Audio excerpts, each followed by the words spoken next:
Hello दोस्तों, आप लोग कैसे हैं। आशा करता हूं कि आप लोग अच्छे होंगे और मस्त होंगे। मैं क्लास 10 का केमिस्ट्री में लेसन 4 स्टार्ट करने वाला हूं और पूरा क्लास 10 का आप यूपी बोर्ड, बिहार बोर्ड या कोई भी बोर्ड हो उसका आप एग्ज़ाम तो इस टॉपिक से दोगे ही दोगे, प्लस कंपटीशन में भी अगर आप जाते हो जॉब के लिए एग्ज़ाम देने के लिए तो यहाँ से क्वेश्चंस पूछे जाएंगे। मैं आपको ये चीज़ें इतना आसान करके समझाऊंगा कि शायद आपने इस चीज़ को कहीं नहीं देखा होगा और नहीं सोचा होगा कि इतना आसान भी ये टॉपिक्स है। आगे चल के मैं IUPAC नाम भी आपको निकालना सिखाऊंगा। कार्बन के कितने अपरूपक है ये भी मैं आपको समझाऊंगा, सब कुछ मैं समझाऊंगा। पहले यही जानना जरूरी है कि आखिर में जो लेसन पढ़ाने वाला हूँ चैप्टर 4 केमिस्ट्री का यानी रसायन विज्ञान का, उस चैप्टर का नाम क्या है। देखिए, उस चैप्टर का नाम है कार्बन तथा उसके यौगिक, कार्बन एंड इट्स कंपाउंड। ये है आपका लेसन 4। क्या है? लेसन 4। ध्यान रखिए, केमिस्ट्री का लेसन 4 है और क्लास 10 का है। किसका है? क्लास 10। मैं ये भी लिख देता हूँ, चलिए क्लास 10th। तो चलिए सबसे पहले यही जानते हैं कि आखिर में ये पढ़ना क्यों जरूरी है, कार्बन तथा उसके यौगिक चैप्टर को पढ़ना क्यों जरूरी है। तो मैं आपके बता दूं कि पृथ्वी पर जितनी भी वस्तुएं आप देखते हो ना, सभी वस्तुओं में कार्बन है। अगर मेरा शरीर भी आप देख रहे हो, आप अपना शरीर भी देख रहे हो या कोई भी चीज़ देख रहे हो, देखिए मैंने ये मार्कर का प्रयोग कर रहा हूँ, इसमें भी कार्बन है तभी तो ब्लैक दिख रहा है। ये हमारे पास व्हाइट बोर्ड है, इसके अंदर भी कार्बन है। हमारे शरीर के अंदर कार्बन है। आप जिस मोबाइल में देख रहे हो उसमें भी कार्बन है। मतलब दुनिया की हर एक वस्तु किससे बनी है? कार्बन से बनी हुई है ना। तो अगर पृथ्वी पर जो जीवन हमारा संभव है, ठीक है ना, पृथ्वी पर अगर जीवन संभव है तो तीसरे नंबर पे कार्बन का योगदान है। किसका? कार्बन का योगदान है। पहले नंबर पे आता है हाइड्रोजन। क्या आता है? हाइड्रोजन। दूसरे नंबर पे ऑक्सीजन और तीसरे नंबर पे आता है कार्बन। यानी पृथ्वी पर अगर जीवन संभव है तो तीसरे नंबर पे कार्बन जो आता है ना, इसके कारण ही क्या है? संभव है। और हाइड्रोजन, ऑक्सीजन और कार्बन के कारण ही जीवन संभव है, क्योंकि दुनिया की सभी वस्तुएं कार्बन से मिलकर बनी हुई है ना। ऑक्सीजन हमें जीने के लिए चाहिए और हाइड्रोजन जो कि हम आग जलाते हैं तो उसके अंदर भी हाइड्रोजन की क्रिया होती है, यही तो है जीने के लिए हमें चाहिए, है ना। अब देखिए, अब मैं आपको बता दूं कि ये चीज़ें मैंने बोर्ड पे भी सब कुछ लिखा हुआ है, तो चलिए आपको समझाता हूं। जैसे कौन कौन से एग्जाम्पल्स है कार्बन के लिए। जैसे मैं बात करूं केरोसिन तेल, लकड़ी, CNG gas, LPG gas, petroleum, है ना, ये मार्कर, तमाम बहुत सारे एग्जाम्पल्स मैंने ऑलरेडी इस पे लिखा हुआ है। जैसे मैं बात करूं पेपर, प्लास्टिक, ये सब क्या है? थर्मोप्लास्टिक, है ना, पॉलीस्टाइरीन, रबर, चमड़ा, ये सब क्या है? कार्बन से बना हुआ है। इसमें इसके अंदर भी कार्बन है। अगर आप घर पे पेंसिल देखोगे ना, पेंसिल, तो पेंसिल का जो लीड होता है ना, लीड, वो भी कार्बन है, उसमें भी कार्बन की मात्रा है। ये हम आगे आपको बताएंगे। चलिए पहले जो लिखा हूं मैं आपको समझाता हूं। देखिए कि पृथ्वी पर जीवन के लिए हाइड्रोजन तथा ऑक्सीजन के बाद तीसरा सबसे महत्वपूर्ण तत्व कार्बन को माना गया है ना। हाइड्रोजन और ऑक्सीजन के बाद जो है कि तीसरा तत्व जो है ना, वो माना गया है, कार्बन को माना गया है कि ये जीवन जीने के लिए बहुत ज़्यादा जरूरी है, जीवन की विविधता के लिए, ठीक है। क्योंकि सभी पदार्थों में क्या होता है? कार्बन उपस्थित होता है। मैंने आपको बताया, जैसे कि कोयला, पेट्रोलियम, लकड़ी, केरोसिन, रबर, पेंट आप देखते हो ना घर पे पेंट किया तो वो भी, चमड़ा, दवाइयाँ जो बनती है उसमें भी कार्बन होता है, प्लास्टिक, पेपर, LPG, CNG, है ना, ये सभी में क्या है? कार्बन ही कार्बन है।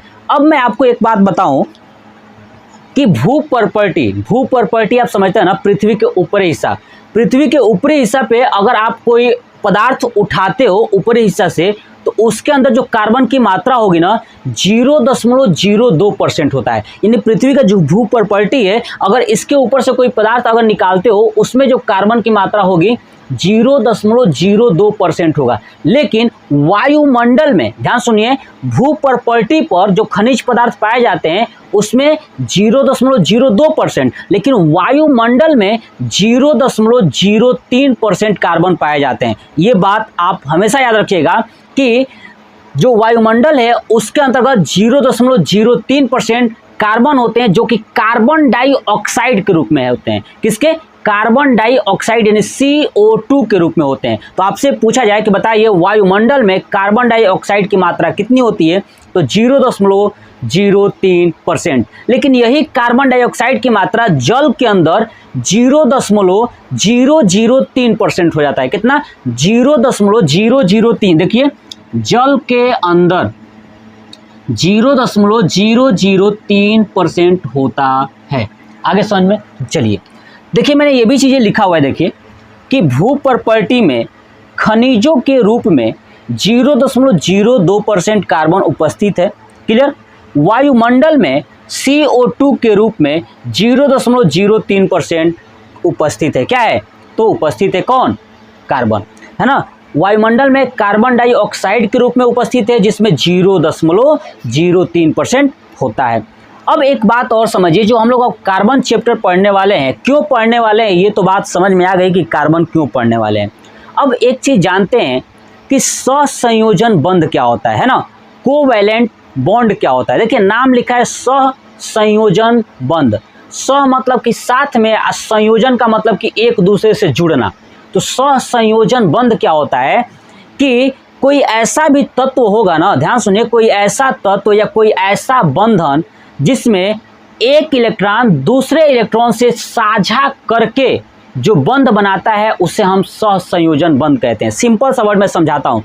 जैसे गांव देहात में क्या होता है ना कि जब पुराना ज़माना था, जब तो लोगों के पास जब आटा खत्म हो जाता था और वो इंसान अगर मशीन में गेहूं को दिया हुआ है पिसवाने के लिए, तो दूसरे के घर से आटा मांग के लाता था खाना बनाने के लिए। फिर जब इसका मशीन से आटा आता था तो पुनः यह दे देता था। ये पुराने ज़माने में होता था। आज तो खैर दुश्मनी इतना ज़्यादा है कि लेन देन तो चलता ही नहीं है सर, है ना। आप भी ये चीज़ जानते होंगे, दुश्मनी बहुत ज़्यादा है।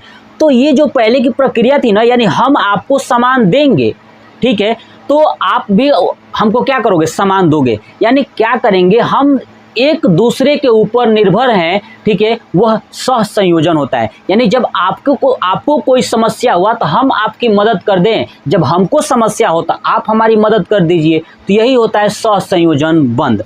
यानी वह बंध जिसमें एक परमाणु या भिन्न परमाणुओं के मध्य, ठीक है ना, एक परमाणु या अलग अलग परमाणुओं के मध्य इलेक्ट्रॉन का साझा होता है, तो जो बंध बनता है उसे हम सहसंयोजी बंध कहते हैं। देखिए मैंने लिखा है कि वह बंध जो समान परमाणुओं या भिन्न परमाणुओं के मध्य इलेक्ट्रॉन के साझे से बनते हैं उसे हम सहसंयोजी बंध कहते हैं। क्या कहते हैं? सहसंयोजी बंध कहते हैं। जैसे मैंने एक एग्जांपल लिया है कि देखिए H2, देखिए H जो है कितने हैं? तो 2 हैं। H2, H क्या है? एक परमाणु है, और फिर दूसरा भी H क्या है? एक परमाणु है। दोनों समान परमाणु है। दोनों कैसे हैं? समान है। H, ठीक है, दोनों समान हैं। देखिए अब बताइए H का ध्यान सुनिए, H का इलेक्ट्रॉनिक विन्यास कितना होता है? ठीक है, पहले ये बताइए परमाणु क्रमांक कितना होता है। अगर आप जानते होंगे कि H का परमाणु क्रमांक 1 होता है। कितना होता है? 1 होता है। अब देखिए इसके बाह्यतम कक्षा में अगर इलेक्ट्रॉनिक विन्यास भी अगर आप निकालोगे तो 1 का 1 ही होगा ना। तो इसके बाह्यतम कक्षा में 1 इलेक्ट्रॉन है, जबकि स्टार्टिंग आपने इलेक्ट्रॉनिक विन्यास देखा होगा 2, 8, 18, 32 ऐसे होता है। 2 से स्टार्ट होता है, जबकि ये क्या है? 1 है। तो एक बात बताइए, अगर इस 1 इलेक्ट्रॉन को 2 बनाना है तो क्या करना होगा? मैं इसके अंदर 1 और जोड़ दूं। क्या कर दूं? 1 और जोड़ दूं। तो अब बताइए, 1 तो पहले हाइड्रोजन का था ही था, जब 1 जोड़ रहे हैं तो ये भी किसका है? हाइड्रोजन का है। ये भी किसका है? हाइड्रोजन का। देखिए ये हाइड्रोजन यानी 2 हाइड्रोजन हो जाएंगे। देखिए मैंने लिखा है 1 हाइड्रोजन 1 हाइड्रोजन। इस हाइड्रोजन का ये स्टार वाला 1 इलेक्ट्रॉन है और इस हाइड्रोजन का ये बिंदी वाला 1 इलेक्ट्रॉन है। अब बताइए जो ये वाला हाइड्रोजन है इसको कितने इलेक्ट्रॉन चाहिए, तो 2। तो एक यहाँ से लेगा, अपना तो एक है ही, और दूसरा इस हाइड्रोजन से ले लेगा, तो ये मैंने बॉक्स में बना दिया है। दूसरा ये वाला हाइड्रोजन इस हाइड्रोजन से एक बिंदी वाला यानी 1 इलेक्ट्रॉन ले लेगा, तो ये अपना कंप्लीट कर लेगा। मतलब ये भी H2 हो गए और ये भी H अपना, यानी कुल मिला के इन्होंने क्या किया, इलेक्ट्रॉन का साझा किया। क्या क्या, एक हाइड्रोजन दूसरे हाइड्रोजन को इलेक्ट्रॉन दिया और दूसरे हाइड्रोजन से अपने लिए एक लिया। तो ध्यान सुनिए, जब एक इलेक्ट्रॉन का साझा होता है ना, एक इलेक्ट्रॉन का साझा होता है, मतलब कि इधर भी एक इधर भी एक, तो दोनों को एक डंडी से दिखाते हैं, जिस डंडी को बोलते हैं एकल बंध। क्या बोलते हैं, एकल बंध। मैं लिख देता हूं कि इस डंडी को क्या बोलते हैं, एकल बंध। ये पॉइंट्स याद रखिएगा, यानी सिंगल बॉन्ड जिसको इंग्लिश में बोलते हैं, ठीक है। तो यह है एकल बंध, यानी जब हाइड्रोजन हाइड्रोजन के साथ जुड़ता है तो कौन सा बंध का निर्माण होता है, एकल बंध। एकल बंध में कितने इलेक्ट्रॉन का साझा होता है, तो देखिए ना, एकल बंध में 2 इलेक्ट्रॉन, कितने इलेक्ट्रॉन देखिए, 1 और 2, ये दोनों इलेक्ट्रॉन मिलके एकल बंध बना रहे हैं कि नहीं। हाइड्रोजन का 1 इलेक्ट्रॉन और दूसरे हाइड्रोजन का 1 इलेक्ट्रॉन, दोनों एक दूसरे का साझा कर रहे हैं, मतलब कि 2 इलेक्ट्रॉन, 1 इलेक्ट्रॉन उधर जा रहा है, वही इलेक्ट्रॉन इधर आ रहा है, तो मतलब एक दूसरे को साझा कर रहे हैं। तो टोटल एक एकल बंध के बराबर, एक एकल बंध जो है ना कि 2 इलेक्ट्रॉन के बराबर होता है। आगे समझ में। तो ये था हमारा कार्बन और उसके यौगिक का से रिलेटेड। कार्बन का हम लोग चैप्टर क्यों पढ़ रहे हैं, सहसंयोजन बंध क्या होता है, ये मैंने आपको समझाया। नेक्स्ट पार्ट में मैं आपको समझाऊंगा कि कार्बन के सहसंयोजक बंध, क्या पढ़ेंगे, कार्बन के सहसंयोजक बंध, और उसके एग्जाम्पल पढ़ाने वाला हूँ। तो ये वीडियो कैसा लगा आपको, कमेंट बॉक्स में कमेंट करके जरूर बताइएगा। जय हिंद, जय भारत, वंदे मातरम।